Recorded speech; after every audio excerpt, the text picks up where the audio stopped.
The mid-cycle refresh prepared for the 2020 Insignia also comes along with a revised adaptive beam Intellilux LED headlights featuring 84 LEDs per cluster, also with circular fog lights and a discreetly modified front bumper. At the back, you'll observe the reshaped tips of the dual exhaust system and a mildly updated bumper rounding off the changes on the outside. Besides introducing the GSi, Opel revealed technical specifications for the standard model.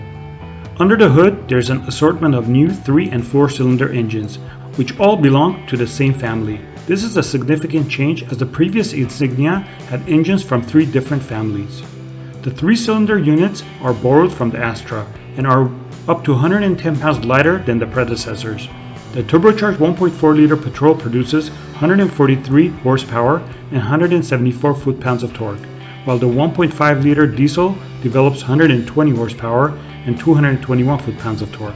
There are also 4-cylinder petrol and diesel options. The latter will be introduced later this year, while the petrol is a turbocharged 2.0-liter that now features cylinder deactivation technology.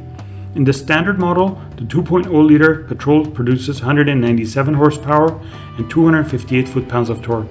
In the GSi, it develops 227 horsepower, but the torque rating remains unchanged.